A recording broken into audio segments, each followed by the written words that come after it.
各位好，現在我會介紹一下 Little Builder 夢想家手工遊戲嘅玩法。喺我眼前呢一度咧係第一日嘅手工遊戲，名稱叫做家船乘風航。讓我嚟睇下咧成套手工當我哋完成咗之後有啲乜嘢嘅物資啊，包括咗一隻嘅紙方舟。呢隻紙方舟當你做好咗之後咧，佢嘅船身嘅底部咧係闊過咧甲板嘅，成為一個 A 字形。讓你咧可以穩固咁樣企喺台上邊，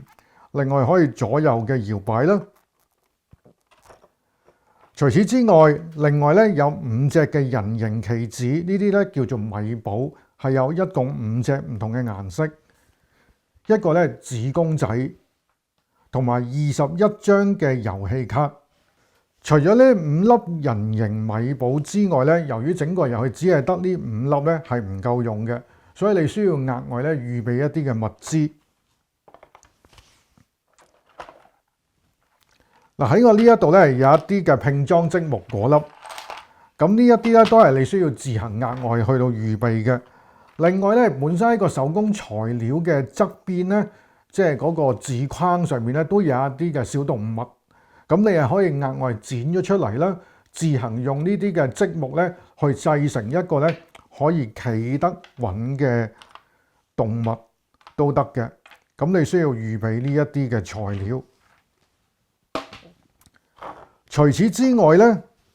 你需要每一位玩家都預備一隻嘅碟仔。如果你有4個人去玩嘅話咧，咁你就預備4隻碟仔。咁我呢度咧就有4隻唔同顏色嘅碟仔，就代表咗4個嘅玩家。當你預備好晒咧所有嘅物資之後咧，現在我就講解下個遊戲玩法啦。首先咧就將所有嘅人形棋子啦、積木啦、動物或者呢一個嘅人形公仔咧，都放晒喺台先。咁你可以咧用一隻碟咧去裝起晒呢啲嘅物資嘅。咁與此同時咧，呢一沓嘅遊戲卡咧，你就將佢咧洗亂佢，然之後咧反轉放喺台面，跟住每一位遊戲玩家咧都派一隻嘅碟仔。遊戲咧係以回合進行嘅，例如咧遊戲嘅次序你可以定係例如係橙、黃、藍、綠次序係呢一個。咁首先咧就由橙色呢位遊戲玩家咧就喺呢度抽一張卡先。例如佢抽到第一張係呢個一個人仔，咁佢就要咧喺呢一隻碟上面咧揀其中一樣嘅嘢，例如係人形棋子啦、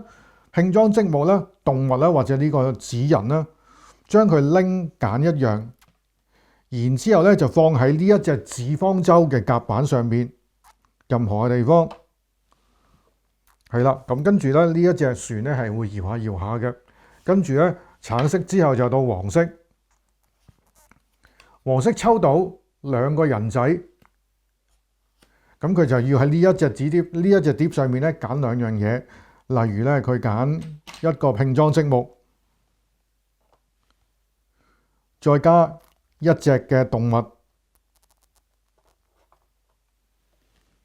咁啊放咗上去，跟住咧到藍色。如果佢抽到呢一個木箱，再加1嘅意思咧，就代表咧佢可以即時咧再抽多一張卡。如果佢抽到呢一個 skip 嘅話咧 ，skip 嘅意思咧，本來現在係到藍色咧，喺呢度攞一樣嘢放上去嘅，但係而家 skip 咗，直接一跳去綠色，由綠色再抽卡。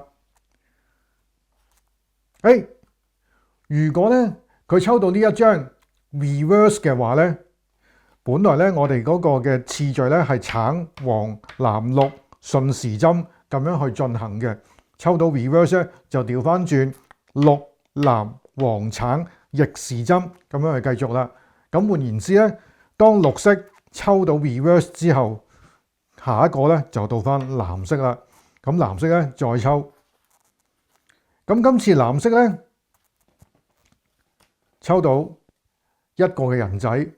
咁所以咧佢又喺呢一度咧揀一樣嘅嘢放上呢一隻紙方舟上面。咁留意咧，喺擠呢啲嘢嘅時候要保持平衡啦，小心呢啲嘢跌咗落船啦。好啦，跟住到黃色又抽到一個人仔，咁咧佢可以揀例如動物，咁咧就將佢咧放上去，係啦，越嚟越多噶啦會，跟住到橙色，橙色抽到 reverse， 咁又倒翻黃色。跟住，咦，黃色咧抽到兩隻，咁咧就喺呢度揀兩樣嘢。哎呀，跌咗添！如果咧喺抽到嘅時候咧，不幸跌咗落水嘅話咧，即係跌咗落嘅船，咁咧佢就要將呢一隻咧放喺佢隻碟上面，仲有一隻嘅，咁啊，例如咧佢揀。呢一個都係拼裝積木，咁啊放上去，好啦，跟住到藍色，藍色抽到嘅係一個人仔，咁咧佢繼續揀一樣嘢先，例如咧佢揀呢一個紙人，跟住到綠色，一個嘅紙人，咁咧佢就放一隻動物上去啦。哇係，跟住到咩啊？係綠色。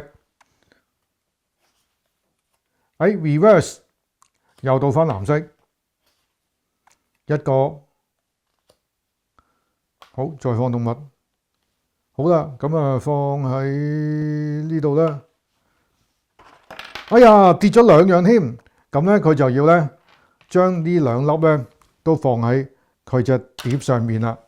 好啦，咁當咧呢度所有卡都抽晒之後咧，你可以再重新洗過一次呢啲卡，繼續遊戲嘅。又或者咧，你可以就咁玩一次，然之後咧，最後點算下每一個遊戲玩家